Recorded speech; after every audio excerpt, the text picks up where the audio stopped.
জাফলংয়ের গহীনে প্রকৃতির কোলে লুকিয়ে থাকা এক জনপদ খাসিয়াপুঞ্জি। আজ আমরা প্রবেশ করছি এক অনন্য সংস্কৃতির হৃদয়ে।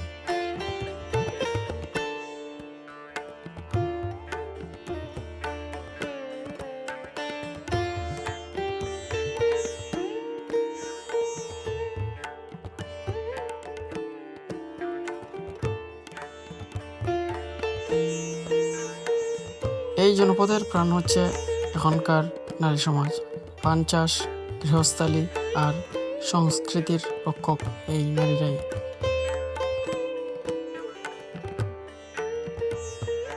এখানকার প্রতিটি ঘর যেন ইতিহাসের এক এক পৃষ্ঠা।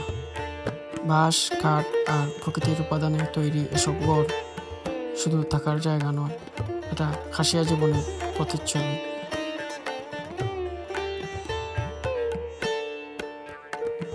ঘরের পিছনে একটু এগোলেই চোখে পড়ে এক বিস্ময়কর দৃশ্য, পান বরজ।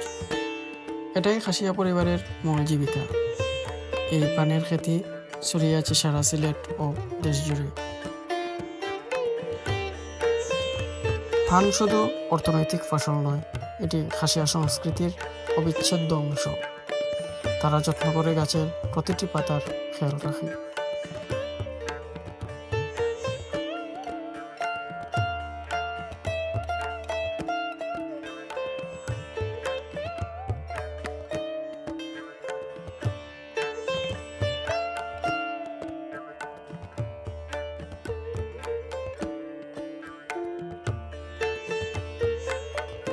আমরা এখন আছি খাসিয়াপল্লীতে, যেখানে পিছনে দেখতে পাচ্ছেন পানের বাগান এবং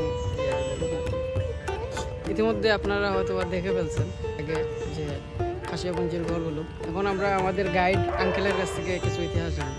বলি পানসুপারি বাগান এগুলো দেখাই, আমরা অন্তত দেখাইয়া বা ওনাদেরকে সাথে ঘুরে গেড়ে দেখাইয়া কিছু টাকা টুকা নিয়ে দেখাই, খরচ নিয়ে। আর এখানে যে মায়ের ঝর্ণা আছে, ঝর্ণাটা দেখাই। সামনে একটা চা বাগান আছে, উপজাতি বাড়ি ঘরের জমিদার বাড়ি আছে, ওইটা জমিদারি এলাকা।